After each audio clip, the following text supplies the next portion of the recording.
Om Sahana Vavatu Sahana Bhunaktu Saha Viryam Karavavahe Tejasvinavadhitamastu ma vidishavaha. Shanti, shanti, shanti. Bon, avec cette invocation, nous prions pour que la transmission se fasse de façon fluide, non seulement entre nous qui sommes rassemblés ce soir pour réfléchir au parallèle entre la Bible et la non-dualité, mais aussi entre les enseignements de Jésus, même Jésus lui-même, et nous, de façon à ce que nous puissions nous accorder avec lui, être en harmonie avec lui et son enseignement, et, et continuer d'essayer de se rapprocher de lui et de Dieu à travers lui. Donc, comme annoncé, j'avais envie ce soir de voir le chapitre 3 de l'Évangile selon Saint Jean et de réfléchir à ce thème, mourir pour renaître à soi-même. Je pense que ça va être un thème récurrent dans nos échanges parce que c'est aussi un thème récurrent dans la Bible et c'est également un thème important dans la non-dualité. Nous entrons donc dans ce chapitre 3 de l'Évangile selon Saint Jean, l'entretien de Jésus avec Nicodème. Mais il y avait parmi les pharisiens un chef des Juifs nommé Nicodème. Il vint de nuit auprès de Jésus et lui dit : « Rabbi, nous savons que tu es un docteur venu de la part de Dieu, car personne ne peut faire ces miracles que tu fais si Dieu n'est avec lui. » Jésus lui répondit : « en vérité, je te le dis, si un homme ne naît de nouveau, il ne peut voir le royaume des cieux. » Nicodème lui dit : « Comment un homme peut-il naître quand il est vieux ? Peut-il une seconde fois entrer dans le sein de sa mère et naître ? » Jésus lui répondit : « en vérité, je te le dis, si un homme ne naît d'eau et d'esprit, il ne peut entrer dans le royaume de Dieu. Ce qui est né de la chair est chair, et ce qui est né de l'esprit est esprit. Ne t'étonne pas que je t'ai dit, il faut que vous naissiez de nouveau. Le vent souffle où il veut, et tu entends le bruit, mais tu ne sais pas d'où il vient, ni où il va. Il en est ainsi de quiconque est né de l'esprit. » Nicodème reprit la parole. « Comment cela peut-il se faire ? » Jésus lui répondit : « Tu es docteur d'Israël et tu ne sais pas cela ? En vérité, je te le dis, nous disons ce que nous savons et nous rendons témoignage de ce que nous avons vu. Et vous ne recevez pas notre témoignage. Si vous ne croyez pas quand je vous ai parlé des choses terrestres, comment croirez-vous quand je vous parlerai des choses célestes ? Personne n'est monté au ciel, sinon celui qui est descendu du ciel, le Fils de l'homme, qui est dans le ciel. Et comme Moïse éleva le serpent dans le désert, il faut, de même, que le Fils de l'homme soit élevé, afin que quiconque croit en lui ait la vie éternelle. Car Dieu a tant aimé le monde qu'il a donné son Fils unique, afin que quiconque croit en lui ne périsse pas, mais qu'il ait la vie éternelle. Dieu, en effet, n'a pas envoyé son Fils dans le monde pour juger le monde, mais pour que le monde soit sauvé par lui. Celui qui croit en lui n'est pas jugé, mais celui qui ne croit pas est déjà jugé, parce qu'il n'a pas cru au nom du Fils unique de Dieu. Et voici le jugement. La lumière est venue dans le monde, et les hommes ont aimé les ténèbres plus que la lumière, parce que leurs œuvres étaient mauvaises. Car quiconque fait le mal a de la haine pour la lumière, et ne vient pas à la lumière, de peur que ses œuvres ne soient réprouvées. Mais celui qui pratique la vérité vient à la lumière, afin qu'il soit manifeste que ses œuvres sont faites en Dieu. Donc c'est le passage que nous allons revoir maintenant de façon plus détaillée. Quand on lit un passage de la Bible comme ça fait beaucoup d'informations d'un seul coup. hein. C'est très évocateur. Ces textes sont très riches et on peut d'ailleurs s'appesantir sur un verset longuement, hein. On est appelé, hein, par la religion, par la pratique du christianisme, à choisir des versets qui nous parlent particulièrement et à méditer sur ces versets. Il y en a un ici dans ce passage qui est particulièrement célèbre. Car Dieu a tant aimé le monde qu'il a donné son Fils unique, afin que quiconque croit en lui ne périsse pas, mais qu'il ait la vie éternelle. Hein, donc c'est le type de verset qui, dans les moments de crise de foi ou dans les moments où on a besoin de soutien, sont particulièrement forts parce que ça nous parle d'une façon viscérale, hein. C'est l'idée que Dieu nous aime et nous a offert ce qu'il avait de plus précieux afin que nous soyons sauvés. Donc cette marque de l'amour inconditionnel de Dieu, c'est quelque chose qui va venir nous soutenir dans les moments les plus sombres peut-être de notre existence. Mais lorsque ces moments sombres s'apaisent, hein, et que nous revenons à la lumière, nous pouvons être appelés à avoir envie de plonger dans ces versets avec plus de réflexion, avec une réflexion rationnelle, pour essayer de comprendre, de verbaliser, de conscientiser ce qui vraiment est dit ici.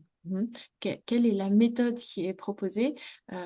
Quel est qu'est-ce que nous dit ici Jésus? Quel enseignement devons-nous en tirer, si ce n'est que Dieu nous aime et qu'il faut croire en Jésus pour accéder à la libération de la souffrance, hein. La vie éternelle, c'est pas la vie éternelle avec les souffrances, c'est la vie éternelle sans les souffrances. Euh, il me semble que dans la Bible, de façon générale, ces questionnements dans le christianisme aboutissent assez rapidement à des réponses dogmatiques. Il faut croire en Jésus, il faut accepter Jésus, il faut accueillir Jésus dans son cœur. Mais qu'est-ce que ça veut dire exactement? Qu'est-ce que ça veut dire précisément? Moi, j'ai besoin d'un mode d'emploi extrêmement détaillé et c'est quelque chose qui me manque, que je trouve par contre dans l'Advaita Vedanta. Et je pense que les enseignements de l'Advaita Vedanta peuvent être transposés, ou en tout cas peuvent trouver un écho. Je ne suis pas en train de dire que il est possible euh, que, que, que, que- que les enseignements de l'Advaita Vedanta viennent apporter un complément indispensable pour tous les chrétiens et toutes les chrétiennes pour comprendre les mots du Christ. Mais par contre, pour mon cheminement personnel, et c'est ce que j'aimerais partager ici avec vous, pour mon cheminement personnel, les échos entre les textes bibliques et la tradition indienne sont extrêmement enrichissants, hein. Les résonances sont extrêmement enrichissantes et donc je vous propose d'explorer ces résonances au fil de ce texte. Si vous souhaitez participer, n'hésitez pas à prendre la parole parce que je ne vous vois pas. Donc, je vais quand même mettre le chat pour que s'il y a euh, voilà, des participations à l'écrit, des questions à l'écrit, des retours à l'écrit, je puisse les voir dans le chat. N'hésitez pas à soit allumer votre micro et à parler, soit à écrire dans le chat. Donc, il y avait parmi les pharisiens un chef des Juifs nommé Nicodème. On comprend avec cette première phrase que c'est quelqu'un qui a une autorité religieuse et qui est en droit de se sentir menacé par l'apparition de ce prophète et même de ce Messie qui est Jésus. Et donc, de nuit, donc peut-être éventuellement discrètement, hein, pour éviter d'être vu par les personnes auprès de qui il représente une autorité religieuse, parce que peut-être qu'il ne sait pas encore ce qu'il doit penser de Jésus, qu'il ne veut pas forcément encore se prononcer, il n'a pas forcément envie d'être vu en train de soit aller provoquer, soit aller chercher conseil auprès du Messie. Donc de nuit, il vient auprès de Jésus et lui dit, Rabbi, donc il s'adresse à Jésus avec ce titre qui est un titre honorifique, hein, puisque donc Rabbi c'est le rabbin, c'est la personne qui est une forme d'autorité dans le judaïsme. Nous savons que tu es un docteur, hein, une personne savante, venue de la part de Dieu. Hein. Elle reconnaît que cette personne a été envoyée par Dieu. Après, dans le judaïsme, tout est envoyé par Dieu. Hein. Car personne ne peut faire ces miracles que tu fais si Dieu n'est avec lui. Donc avec ces mots-ci, on a une explication de la fonction des miracles. Hein. La fonction des miracles dans le parcours de Jésus, dans l'apparition de Jésus sur terre, est de susciter l'adhésion au message de Jésus, hein, puisque ces miracles, par définition, sont des actes, des événements qui dépassent l'entendement, qui ne répondent pas aux lois de l'univers, les lois qui s'appliquent normalement de manière universelle à chacun et chacune d'entre nous. Et lui, le Christ, semble pouvoir commander à ces lois, il semble pouvoir faire transgresser ces lois pour profiter à des personnes qui viennent à lui en détresse. Et donc, qui est celui qui gouverne l'univers? C'est Dieu. Donc, la personne qui a la capacité de modifier les lois de l'univers qui sinon semblent immuables et universelles, on en conclut que cette personne est très proche de Dieu, que cette personne est avec Dieu, que cette personne est comme Dieu presque. Hein. Et d'ailleurs, c'est ce que nous voyons dans les incarnations, dans les avatars, dans la tradition indienne. Nous avons des, des êtres qui véhiculent la puissance et l'omniscience de Dieu, mais qui apparaissent parmi nous, euh, simples mortels, et qui ont aussi cette apparence de vie normale, de vie de mortel. Hein. Et donc, par exemple, Shri Krishna est un avatar, Shri Rama est un avatar, et la fonction d'un avatar, on l'a vu au chapitre 4 de la Bhagavad Gita, est de rétablir le dharma, de rétablir l'ordre cosmique lorsque celui-ci se trouve menacé. Hein. Donc, ces avatars ont la capacité, et une capacité qui se manifeste dès leur naissance, qui se manifeste à leur naissance, parfois même avant, de transgresser, de modifier les lois de l'univers. Donc, on pourra en parler peut-être une autre fois. Il y a des parallèles intéressants entre la naissance de Jésus-Christ et la naissance de Shri Krishna.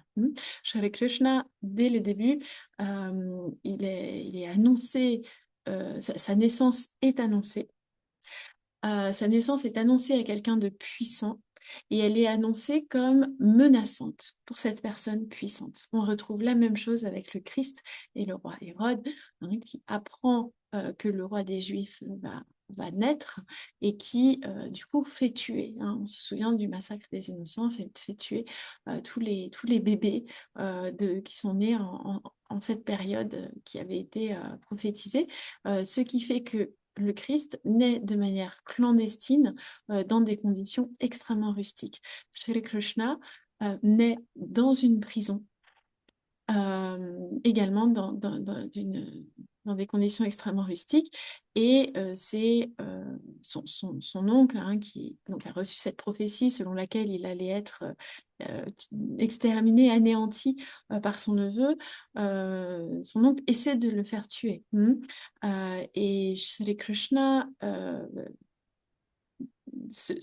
par une sorte de subterfuge merveilleux, échappe à la prison et est élevé non pas par ses vrais parents, mais par des parents adoptifs. Voilà, donc on a dans les deux cas une naissance mystérieuse, une naissance annoncée, une naissance menaçante, hein, donc le bébé qui est vraiment le symbole, le, le- le summum de l'impuissance et de l'innocence, qui est considéré comme une menace pour l'État, pour la survie d'un seigneur riche et puissant, dans les deux cas, hein, ce qui illustre bien à quel point ces êtres qui semblent humains, hein, comme Jésus, comme Shri Krishna, ces êtres qui semblent humains sont en fait les vecteurs de la puissance divine, quand bien même leur forme est encore toute innocente. D'ailleurs, on peut penser à toute cette iconographie où on voit le Christ sur les genoux de la Vierge, le Christ représenté nu, représenté bébé, mais avec une assurance, une autorité, un poids, une sainteté qui dépasse ce qu'on peut voir parmi les hommes saints. Les autres hommes saints. Donc voilà, ce concept d'avatar rejoint un peu, peut-être sur certains points, le concept du Messie, hein. Le Messie, celui qui est venu pour nous sauver, hein, qui a été annoncé et qui est venu pour nous sauver. Nous sommes dans l'attente du 10e avatar, qui évoque de manière vraiment surprenante dans la façon dont il est décrit. Il est associé à un cavalier sur un cheval blanc. On retrouve aussi une image de l'Apocalypse, du livre de l'Apocalypse dans les évangiles. On pourra aussi y réfléchir lors d'une séance sur les parallèles entre les avatars et le Christ. Euh, donc, euh, il y a cette puissance divine chez ces êtres qui en même temps ont une incarnation humaine vraiment ici devant nous. Et cette puissance divine, elle sert à quoi si elle n'est pas reconnue, hein. Parce qu'en fait, la façon dont l'avatar rétablit le dharma, c'est de façon très spectaculaire dans le cas de Sri Krishna en tuant des démons, dans le cas du Christ bon, on peut penser aussi à la période passée dans le désert, au dialogue entre le Christ et Satan, mais il y a aussi voilà, tous les miracles, hein, tous les, tous les miracles qui sont réalisés, la nourriture qui est distribuée, les malades qui sont guéris, Lazare qui renaît, etc.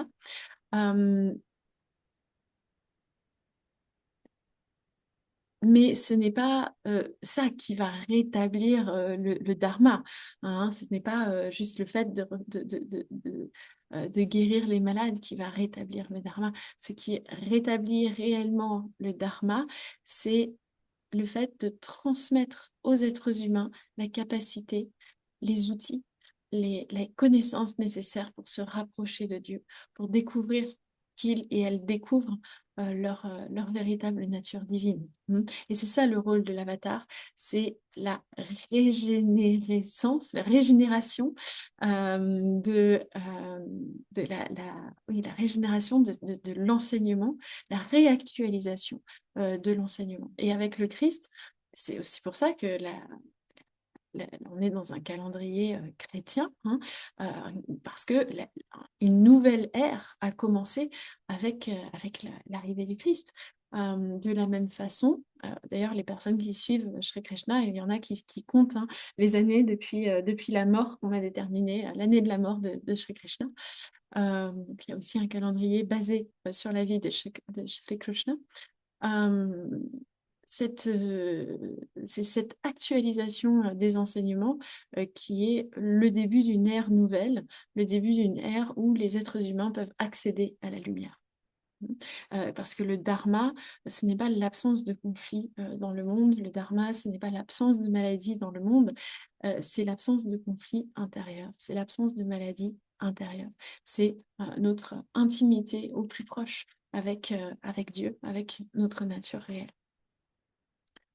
Donc, nous savons que tu es un docteur venu de la part de Dieu, car personne ne peut faire ces miracles que tu fais si Dieu n'est avec lui. Donc, les miracles sont là comme un gros panneau d'affichage pour dire attention, ici, être réalisé, écouter son enseignement. Cette personne a des pouvoirs surnaturels, donc elle doit avoir une sagesse toute particulière.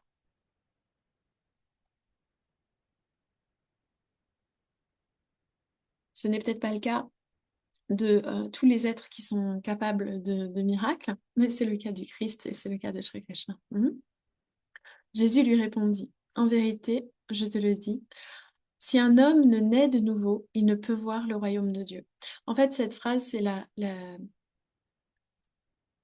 clé de voûte de tout le passage qui va venir. On est dans le même cas de figure que la Bhagavad Gita, c'est-à-dire il y a d'abord une phrase, une punchline, si vous voulez, une phrase qui résume l'enseignement, et cet enseignement va être développé à la demande de l'opposant ou du disciple. Nicodème lui dit, comment un homme peut-il naître quand il est vieux? Peut-il une seconde fois entrer dans le sein de sa mère et naître? Là, on sent Nicodème quand même légèrement sarcastique. Euh, en gros, il demande au Christ euh, de, de quoi tu parles. Bon, c'est pas une question d'âge, hein. C'est comment quelqu'un qui est déjà né peut-il renaître? Comment est-ce qu'on renaît? C'est quoi cette histoire? Est-ce qu'il s'agit vraiment d'une naissance dans la chair? Évidemment, Nicodème étant un homme érudit, euh, cette question ne peut être qu'une provocation. Parce que il a bien l'habitude, en tant qu'érudit, en tant qu'expert des Écritures, de dégager les différents niveaux de signification que renferment tous les textes sacrés. Jésus lui répondit, en vérité, je te le dis, si un homme ne naît d'eau et d'esprit, il ne peut entrer dans le royaume de Dieu. Une phrase. En fait, on n'a pas tellement besoin d'aller plus loin dans le texte, hein. On peut passer tout le reste du cours sur cette phrase. Si un homme ne naît d'eau et d'esprit, il ne peut entrer dans le royaume de Dieu. On va commencer par le royaume de Dieu. Le Christ n'a de cesse de nous dire que le royaume de Dieu nous appartient. Et le Christ ne dit pas que le royaume de Dieu nous appartiendra. Il ne nous dit pas il faut mourir pour après aller au paradis et s'asseoir aux côtés de Dieu. Il nous parle du royaume de Dieu ici et maintenant, en permanence. Donc, accéder au royaume de Dieu, euh, on peut le comprendre de plusieurs façons. On peut dire, bah oui, en fait, on est déjà tous et toutes dans le royaume de Dieu, puisque Dieu règne sur le monde. Mais donc on est tous et toutes voilà, dans ce royaume de Dieu. Mais apparemment, le Christ a l'air de penser que on n'y est pas vraiment encore. Hein. Donc, et qu'une renaissance est nécessaire pour voir le royaume de Dieu. En fait, voir le royaume de Dieu, c'est se reconnaître soi-même comme sujet, sujette du royaume de Dieu, comme plutôt citoyen ou citoyenne de ce royaume. Ou plutôt, le royaume de Dieu, ce n'est pas un royaume composé de différents individus. Le royaume de Dieu, c'est un espace, c'est un champ de conscience, qui est un champ de conscience qui est différent du champ de conscience dans lequel on est lorsqu'on est dans les choses matérielles. Le royaume de Dieu, c'est un champ de conscience, c'est le champ de conscience de l'éternel. Donc, Dieu, c'est l'éternel. Le champ de conscience de l'éternel, c'est l'ancrage. Être entré dans le royaume de Dieu, ça veut dire quitter le monde.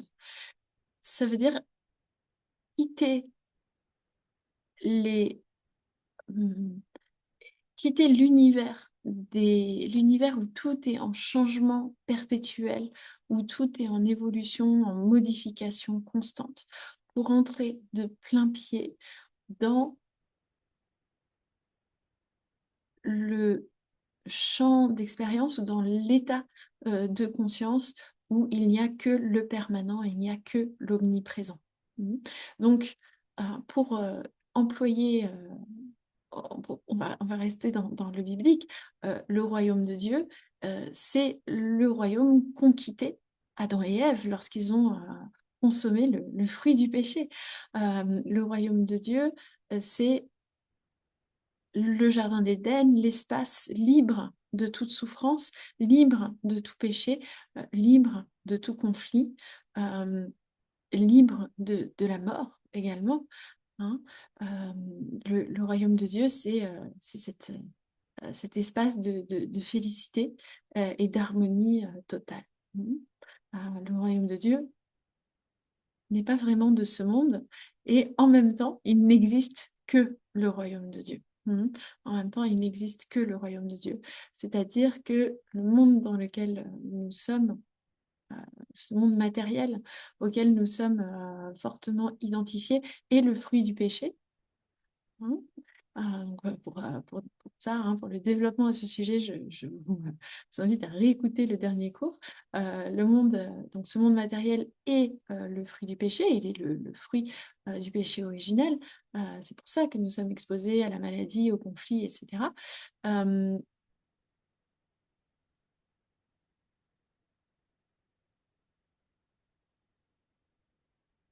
Et le Christ nous libère du péché. Donc, une fois que nous atteignons cette libération du péché, nous atteignons aussi le royaume de Dieu. Pour reprendre euh, reprendre ces concepts avec une touche plus védantique, le royaume de Dieu, ce serait notre véritable nature. C'est ce que nous avons en commun avec Dieu, à savoir notre nature comme étant Sat Chit Ananda, existence, conscience, félicité absolue. Mhm. C'est ça le royaume de Dieu. Et il est présent, il n'y a en fait que le royaume de Dieu, mais à cause de notre ignorance de ce royaume de Dieu, à cause de notre identification au péché, nous pensons qu'il n'existe que ce monde matériel, ce monde de souffrance. Donc, comment accéder à ce royaume de Dieu? Comment quitter ce monde de souffrance? Mhm.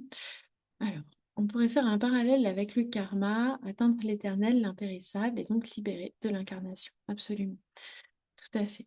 Hein, donc, lorsque nous sommes libérés du péché originel, lorsque nous sommes libérés de notre identification à ce corps, à ce mental, de notre ignorance de notre véritable nature, alors nous sommes pleinement identifiés à Sat Chit Ananda, Sat Chit Ananda dans lequel il n'y a pas d'action finalement possible, il n'y a que la félicité absolue. Et donc, on est libéré des contingences matérielles. Euh, comment donc atteindre cela? Et le Christ nous parle de renaissance.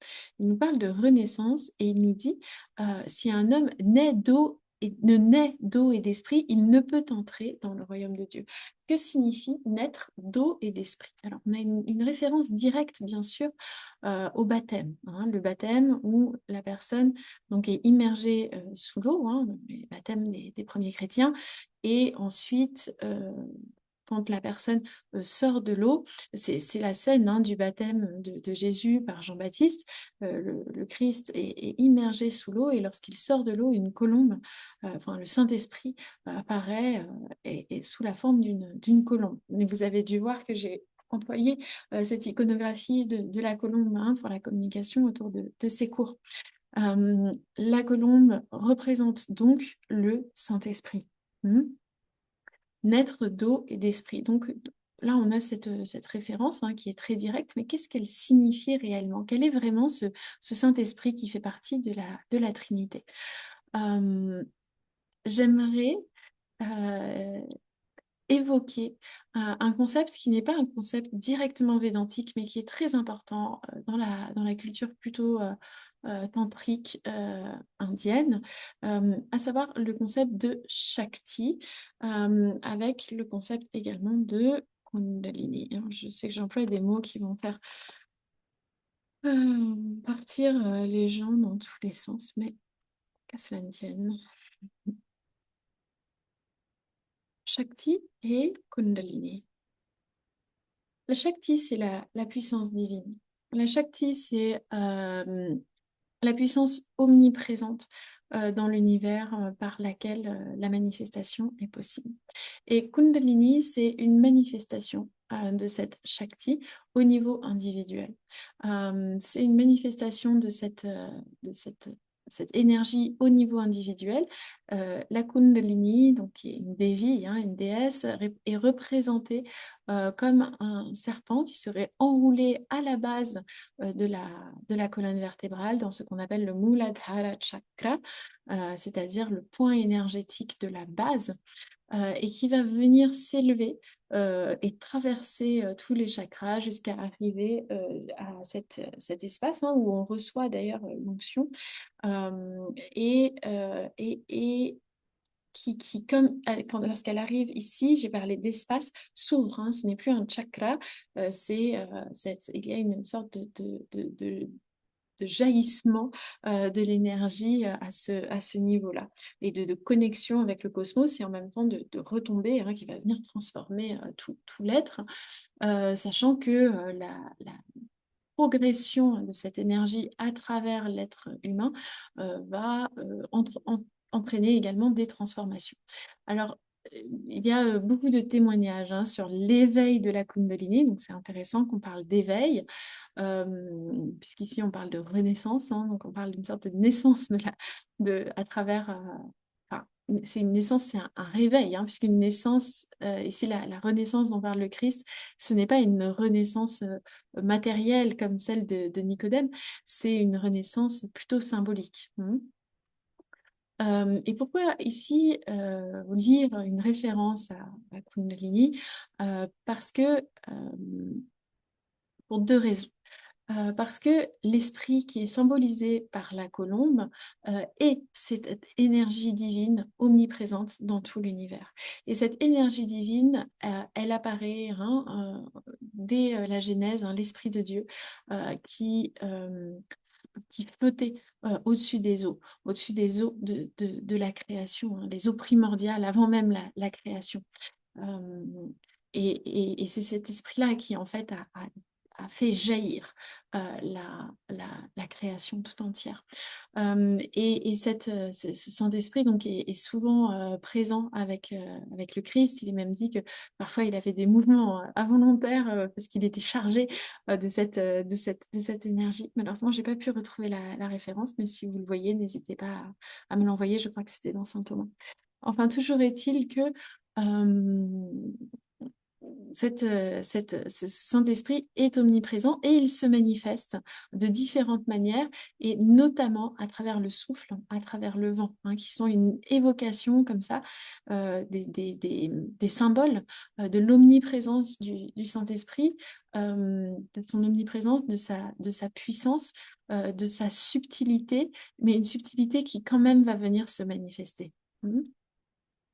Donc, il y a cette question de l'esprit et puis naître d'eau. Alors, l'eau, nous, lorsque nous naissons dans la matière, hein, dans la chair. L'eau est un élément légèrement plus subtil, hein. Donc, nous avons la terre et nous avons après l'eau. Et lorsqu'on pense en termes de chakra, le chakra racine est associé à la terre, et le premier chakra ensuite, lorsque Kundalini Devi s'éveille, elle va se réveiller au niveau de Muladhara et ensuite atteindre Svadhisthana Chakra, qui est donc le chakra associé à l'eau, et puis les chakras suivants, hein, on a ensuite le feu, euh, l'air et l'espace. Donc, pour moi, ici, il y a un parallèle possible. Je ne dis pas que c'est la seule explication et que voilà, qu'il n'y a que ça, mais c'est quand même très saisissant, hein, de retrouver ces notions-là. Et ça pourrait suggérer que pour entrer dans le royaume de Dieu, dans le royaume des cieux, hein, le royaume qui est, on pense les cieux, c'est ce qui est au-dessus de nous, hein, c'est ce qui est au-delà. euh, pour entrer dans le royaume des cieux qui symbolise l'existence, la conscience, la félicité absolue, pour entrer dans ce royaume des cieux, il faudrait qu'il y ait cette renaissance, cet éveil. Pourquoi renaissance? Alors, l'idée d'une renaissance implique la mort de quelque chose. Et lorsque nous ne sommes pas éveillés, nous voyons tout comme étant de la matière et il n'y a qu'à la matière que nous accordons de l'importance. Et cette matière, elle est, associée à l'élémentaire, hein. Tout ce qui est, tout ce qui est matériel, c'est cet élémentaire. Et lorsque, nous commençons à évoluer spirituellement, nous entrons dans une sorte de paradigme plus subtil, hein, où nous commençons à nous intéresser et à accorder de la valeur à des choses qui sont peut-être au-delà de la pure matière. Et qui est donc symbolisé par l'élément plus subtil qui est l'eau, ce qui sous-entendrait qu'après on entre dans des éléments de plus en plus subtils, le feu, l'air, l'espace et ensuite, la source de l'espace, qui est, l'existence pure. Un petit mot sur Kundalini ici, donc j'évoque cette notion qui est ultra connue. On ne l'emploie pas beaucoup dans le Vedanta. Néanmoins, c'est un concept, même lorsqu'il n'est pas investi par une voie spirituelle spécifique qui parle spécifiquement de la Kundalini, qui parle d'éveiller cela, qui parle de faire progresser, de la faire monter, etc.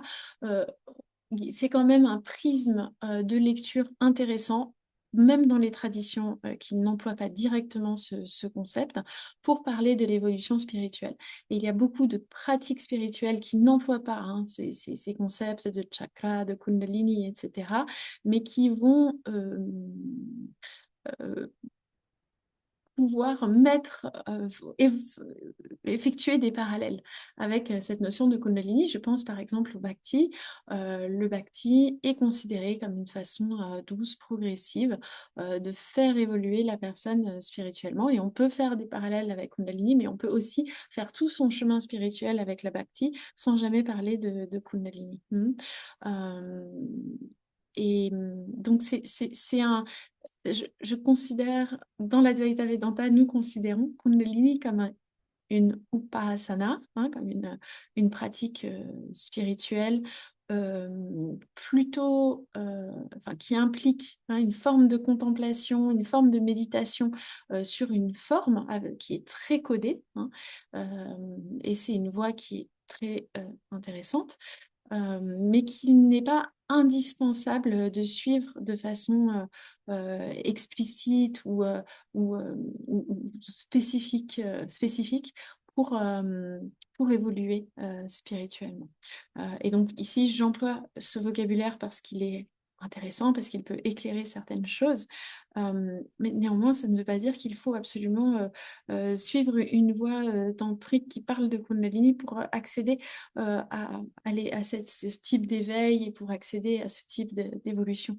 Euh, Même lorsque ce n'est pas euh, quelque chose qui est spécifiquement, explicitement évoqué, c'est quand même quelque chose qui est présent. Ou qu'on peut, c'est un prisme qu'on peut appliquer, hein, à différentes voies spirituelles, à différents phénomènes dans différentes voies spirituelles. J'espère que je suis claire. Et donc, ce qui est intéressant, c'est que donc, cette Kundalini, vous l'avez compris, est la manifestation au niveau individuel de la Shakti primordiale, hein, de l'énergie cosmique primordiale euh, qui recoupe de très près l'Esprit Saint, qui semble correspondre à l'Esprit Saint. Mhm. Avec cette même caractéristique de l'Esprit Saint de pouvoir habiter une personne, de pouvoir bénir une personne et en même temps de rester l'Esprit voilà, qui est omniprésent. D'ailleurs, le Christ nous, enfin, oui, le Christ qui nous dit ce qui est né de la chair est chair. Donc en fait, notre corps, il est né de la chair et il est chair. C'est pas à ce niveau-là qu'il s'agit de mourir. Ce qui est né de l'esprit est esprit, hein. Donc, après ce que je vous ai expliqué, je pense que ce passage-là devient hyper clair. En tout cas, le prisme sous lequel je comprends ce passage-là devrait vous être très clair. Ce qui est né de la matière est matière. Et ce qui est né de l'esprit, c'est intéressant, il y a un E majuscule, ce qui est né de l'esprit est esprit, hein. Donc, ce qui est né de l'esprit, ce qui est né de Shakti, ce qui est né de la puissance primordiale universelle, et aussi cette puissance primordiale universelle, même si elle semble individualisée, hein, mais la fonction de Kundalini, c'est toujours de monter pour s'unir à l'absolu, pour retrouver sa véritable nature absolue et universelle, hein. Donc il y a peut-être un cheminement individuel, mais qui débouche sur l'universel. Ne t'étonne pas que je t'ai dit, il faut que vous naissiez de nouveau. Mais en fait, il faut changer de paradigme. Il faut quitter cet attachement à la matière pour parvenir à reconnaître ce que nous sommes réellement. Et cet attachement à la matière, il passe par l'identification au corps. L'identification au corps. Et lorsqu'on cesse de s'identifier à ce corps physique, c'est comme si ce corps mourait. Parce que finalement, si je ne suis pas identifiée à ce corps physique, que ce corps physique soit présent ou non, peu importe. Si je ne suis pas identifiée à ce corps physique, peu importe que mon corps physique soit vivant ou non, puisque je n'y suis pas identifiée, je ne suis pas cela. C'est un simple véhicule, hein. Si je ne suis pas très attachée à ma voiture, peu importe qu'elle soit en panne ou non, l'important c'est que j'ai un véhicule pour aller là où je dois aller, que ce soit la voiture que j'ai depuis 20 ans ou une autre. Et donc là, c'est la même chose, hein, c'est notre véhicule. Ce corps est un véhicule. euh, il nous rend bien service, mais en soi, si on abandonne la matière, si on cesse de s'identifier au corps, alors euh, nous accédons à un champ d'expérience, à une vision de soi et du monde qui est différente. Mhm. Euh, c'est ce qui est né de l'esprit est esprit, hein, et donc en reconnaissant en soi les phénomènes universels, hein, donc c'est une upasana qu'on a aussi dans les Upanishads, qu'on a dans Tattva Bodha et dans les Upanishads. On l'a vu avec l'Aitareya Upanishad du Rig Veda, on le voit dans Tattva Bodha également, donc qui sont des textes de l'Advaita Vedanta, Aitareya Upanishad et Tattva Bodha. C'est que les facultés mentales et sensorielles auxquelles nous sommes tellement attachés, ces facultés de vision, ces facultés d'audition, ces facultés de réflexion, de mémoire, d'intellect, de conceptualisation, ces facultés auxquelles nous sommes tellement attachés, sont en fait des facultés qui nous sont prêtées, qui nous sont conférées par qui se manifeste au niveau individuel, dans notre esprit, dans notre mental, au niveau de notre expérience individuelle du monde, mais qui en réalité ne sont pas nos facultés. Nous sommes bénis par ces facultés qui sont des facultés présentes dans l'univers. Et donc, de cette façon, nous réalisons que tout ce à quoi nous sommes identifiés aussi au niveau mental nous est en fait prêté, de la même façon que ce corps nous est prêté, hein, et que donc notre conscience à laquelle nous sommes très fort attachés n'est finalement pas inévitablement liée à notre expérience du monde, n'est pas inévitablement liée à notre mental, à notre intellect. Donc ce qui est né de la chair est chair, donc la chair suit son destin, et mourir à soi-même, ça veut dire abandonner cette identification à la chair pour lui préférer une identification à l'esprit, mais pas l'esprit au niveau du mental, et même pas l'esprit non plus au niveau de la Shakti, hein, au niveau du prana, mais l'esprit au niveau de la conscience, hein. Ce qui est né de l'esprit est esprit. Le Christ nous invite à reconnaître, selon ce que je ressens, le Christ nous invite à reconnaître que ce corps qui est né de la chair, c'est de la chair, mais que nous avons en nous une partie divine née de l'esprit, et que donc nous sommes dans notre essence l'esprit. Ce qui est né de l'esprit est esprit. On a presque un Mahavakya, hein. On a presque une affirmation du type Tat, Tvam, Asi, hein, du type cela, tu es, une affirmation de l'union totale total et inévitable, incontestable, entre l'individu et la totalité. Ce qui est né de l'esprit est esprit. Plus on réfléchit, plus je répète cette phrase, plus elle semble avoir de la profondeur. Ce qui est né de l'esprit est esprit. Nous sommes baptisés par l'Esprit Saint, symbolisé par la colombe, et donc nous sommes amenés, à travers ce baptême, à reconnaître et honorer notre véritable nature qui naît de l'esprit. On n'avait pas besoin, je veux dire, on était déjà ça avant d'être baptisé. Ce n'est pas le baptême qui nous rend esprit, mais c'est le baptême qui nous invite à être éternellement consciente, en tout temps et en tout lieu de notre nature divine. Ne t'étonne pas que je t'ai dit, il faut que vous naissiez de nouveau. Comment ça veut dire? Il faut mourir à la matière et s'éveiller à notre nature. Le vent souffle où il veut et tu en entends le bruit. Donc ici, on est vraiment dans cette image de la Shakti, donc de la puissance divine. Le vent souffle, le vent est omniprésent. Le vent, c'est ce mouvement de l'air, quelque chose d'à la fois très subtil et extrêmement puissant, vraiment un symbole de l'Esprit Saint. Et l'Esprit Saint qu'on ne voit pas, mais dont on voit les manifestations. De la même façon que la Shakti, que l'énergie cosmique, on ne la voit pas, mais on en voit les manifestations, on voit la vie, on entend, on a ces facultés d'entendre et de voir aussi, sans savoir d'où elle vient. Donc on ne voit pas la Shakti, on ne voit pas l'Esprit Saint, mais on en voit les manifestations, d'où cette métaphore de l'air. Le vent souffle où il veut et tu en entends le bruit. Mais tu ne sais pas ni d'où il vient, ni où il va. Donc les voies du Seigneur sont impénétrables. Karmana, euh,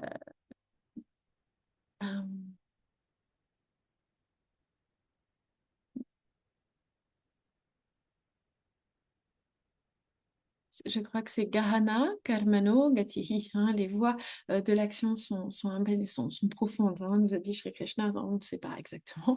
En tant qu'être humain, on ne peut pas avoir de clarté sur tout cela. Les voies du Seigneur sont impénétrables. On ne sait pas d'où vient cette Shakti, on ne sait pas d'où vient cette énergie divine et on ne sait pas non plus où elle va. C'est-à-dire euh, on ne la maîtrise pas, on ne la conçoit pas, on ne la comprend pas, et pourtant elle est là, elle est universelle, elle est omniprésente, et elle influe chaque aspect de notre vie, tout lui est soumis. Il en est ainsi de quiconque est né de l'esprit. Il n'y a finalement ni passé ni avenir pour la personne qui est née de l'esprit. Cette personne est dans l'instant présent, cette personne est éternellement dans le présent puisqu'elle est libre du passé, elle est libre de l'avenir, elle est libre du devenir, libre de l'avenir, c'est-à-dire libre du devenir, de la peur de l'avenir. Elle est libre du karma, libre des actions passées et de leurs conséquences. Cette personne est existence pure, conscience pure, félicité absolue. Euh, on ne sait pas d'où il vient ni où il va. Il n'y a pour cette personne que l'instant présent dans sa perfection incontestable. Nicodème reprit la parole. Comment cela peut-il se faire? Oui, parce que Nicodème, il n'avait pas eu tout le commentaire et le background. Jésus lui répondit, tu es le docteur d'Israël et tu ne sais pas cela. Après, on se demande pourquoi Jésus n'était pas si populaire. En vérité, je te le dis. Donc, on, on a quand même l'impression que Jésus, à travers toute la Bible, ne comprend pas pourquoi tout le monde ne comprend pas ni n'adhère à ce qu'il dit. Il est vraiment... comment se fait-il que vous ne compreniez pas? Pourtant, je suis tellement claire. Et à ses disciples, il dit, mais je vous l'ai déjà dit, mais vous ne me croyez pas, vous ne m'écoutez pas, c'est pas possible. Et là, tu es docteur d'Israël, tu connais la Bible par cœur et tu sais, tu comprends pas, c'est pas possible.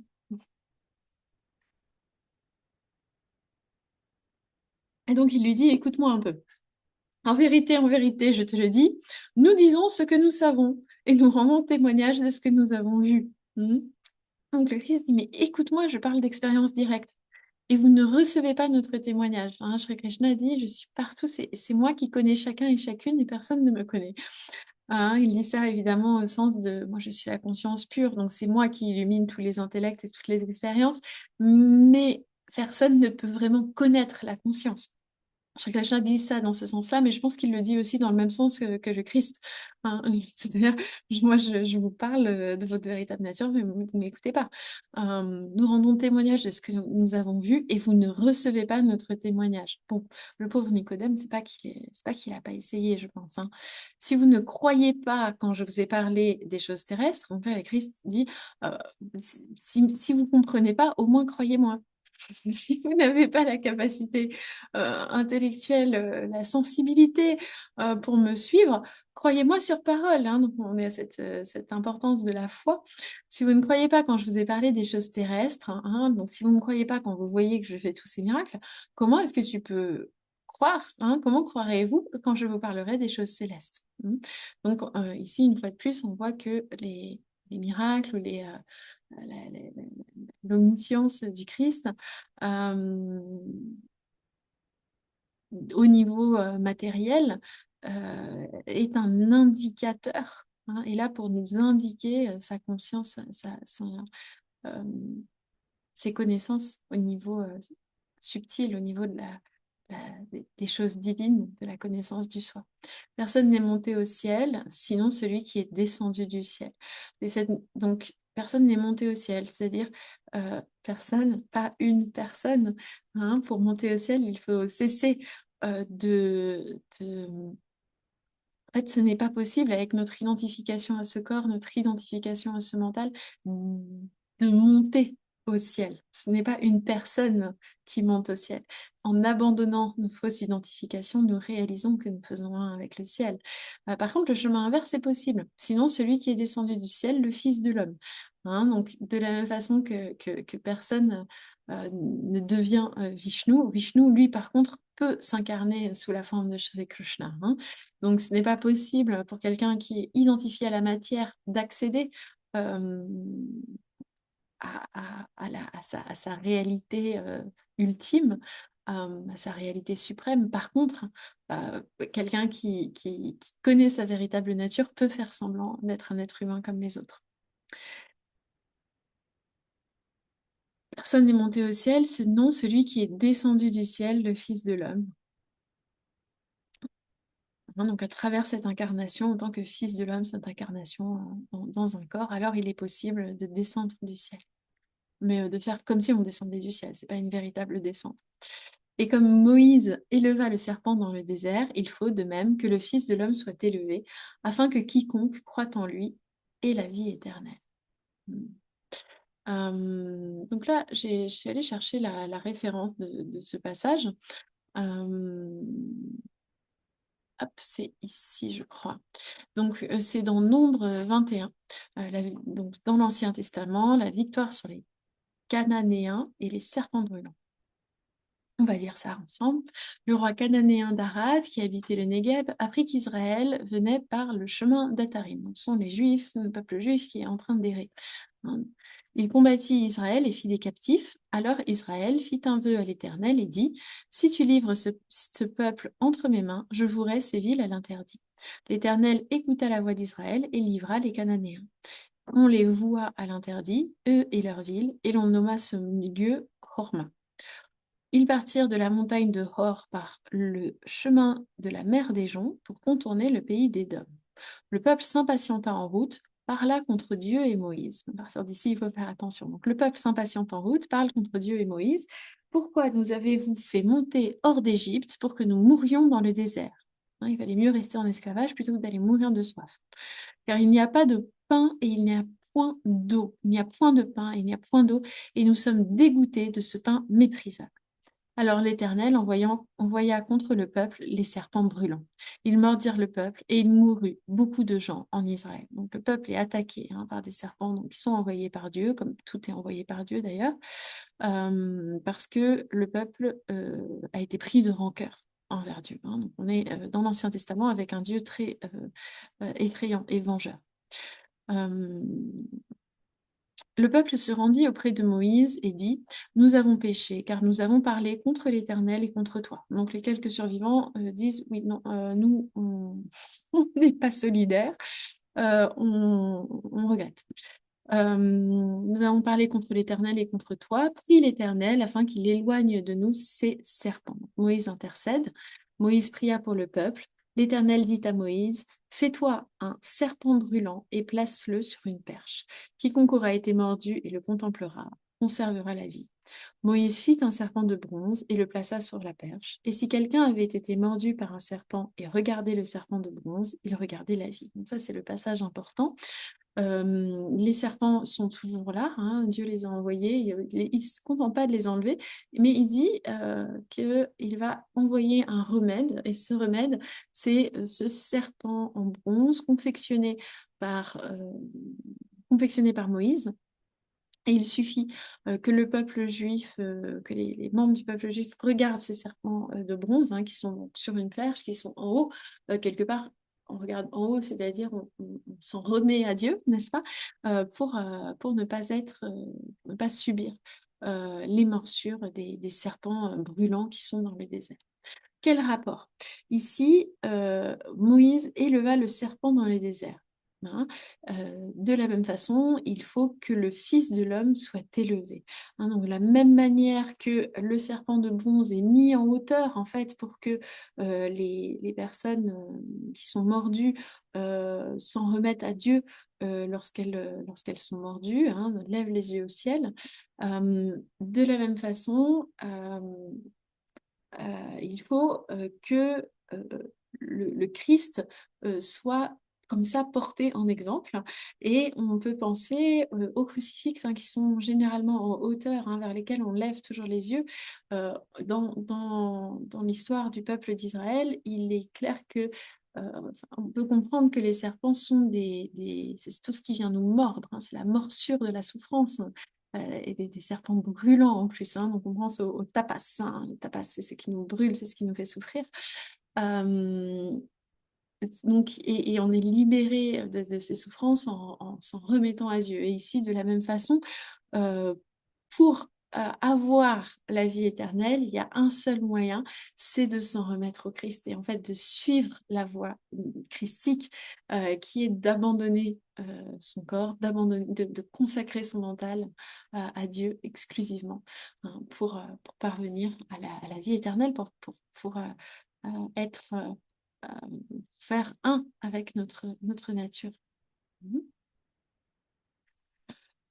Dieu, en effet, n'a pas envoyé son Fils dans le monde pour juger le monde, mais pour que le monde soit sauvé par lui. Attendez, j'ai sauté le plus important. Car Dieu a tant aimé le monde qu'il a donné son Fils unique, afin que quiconque croit en lui ne périsse pas, mais qu'il ait la vie éternelle. Hein. Donc, Dieu a envoyé ce qui lui est de plus cher, hein, Vishnu, il s'incarne lui-même, hein, donc il donne aussi ce qu'il a de plus cher, à savoir lui-même, de façon à ce que si on s'en remet à Dieu, c'est-à-dire si on est prêt à écouter les enseignements, hein, on ne périsse pas, mais qu'on puisse accéder à la vie éternelle. Hein.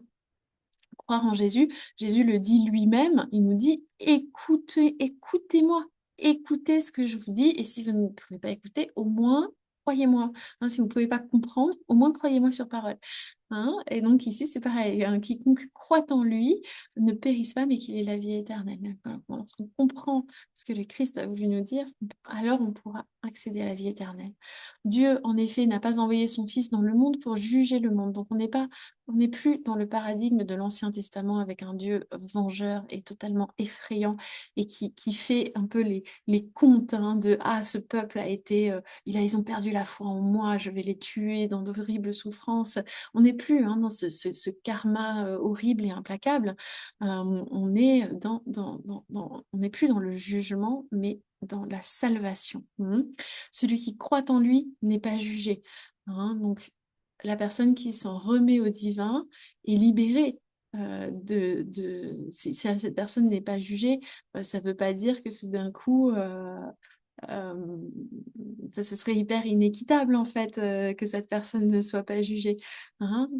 Bien sûr, cette personne, au niveau de son corps, au niveau de son mental, va traverser les conséquences de ses actions passées, mais elle ne va pas être jugée dans le sens où cette personne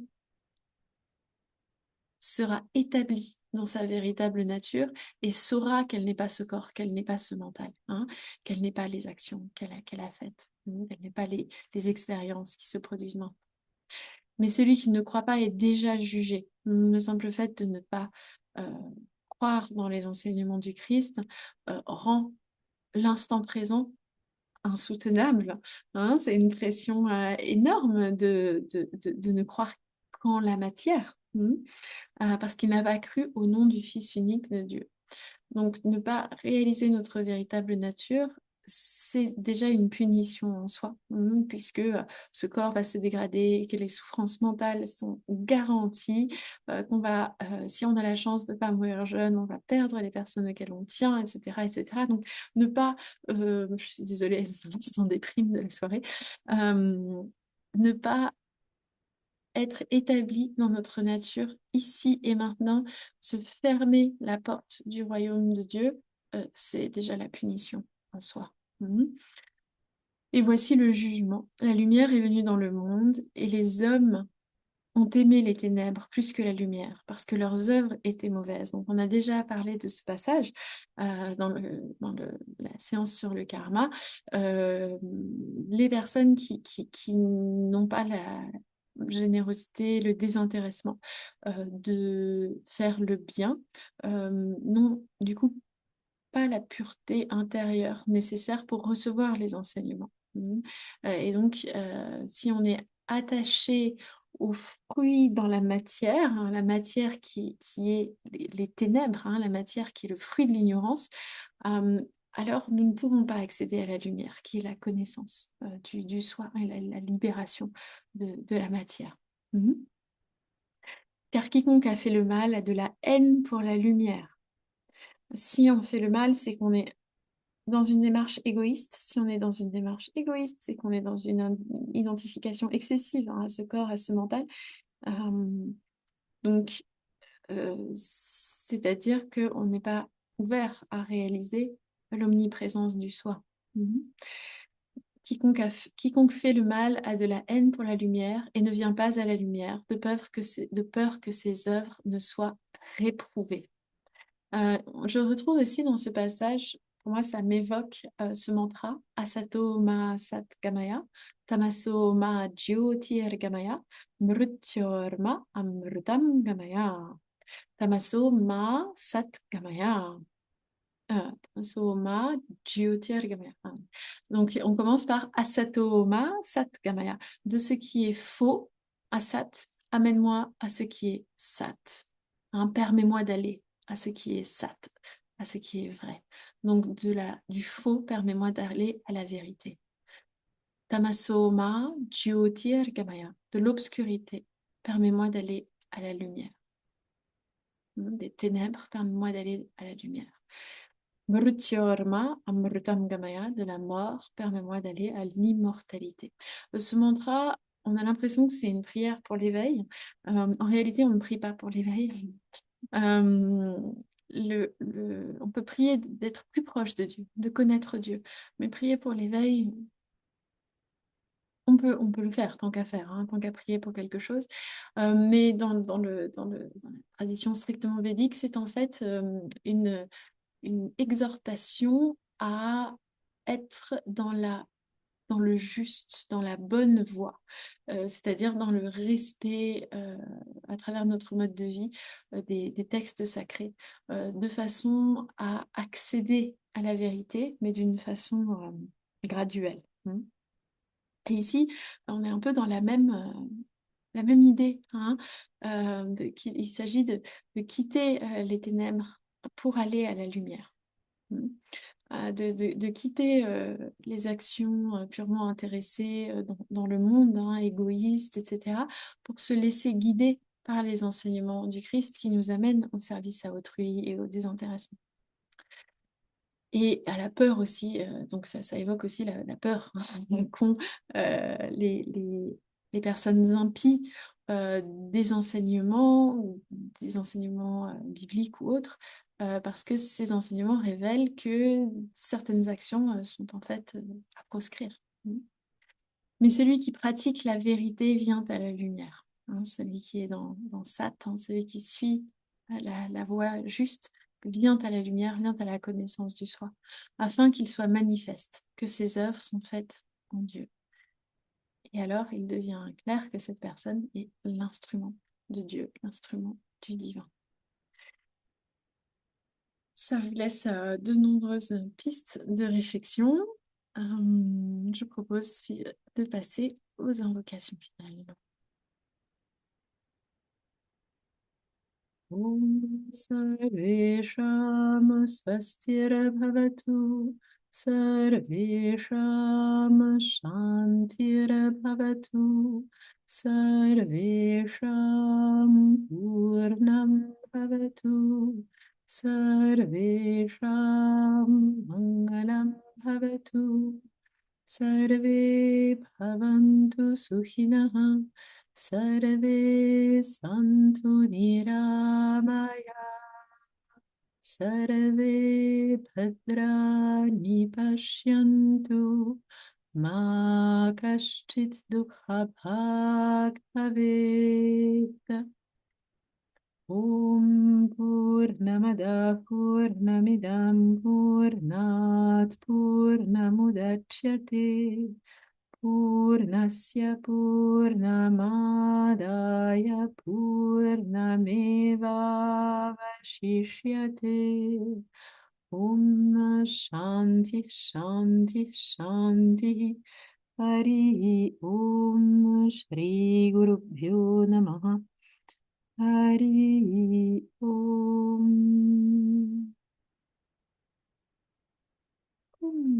Salutations à ces traditions merveilleuses grâce auxquelles nous pouvons aborder ces thèmes. Merci à vous. Je vous souhaite une très bonne soirée. Et si vous avez des questions, des idées de thèmes à aborder dans nos prochaines séances, des passages de la Bible, des thèmes sur lesquels vous souhaitez qu'on revienne, que vous souhaitez qu'on approfondisse, n'hésitez pas à me l'écrire. Une très bonne soirée. Bonne soirée, Sophie. Bonne Merci. soirée. Bonsoir, bonsoir. Bonsoir.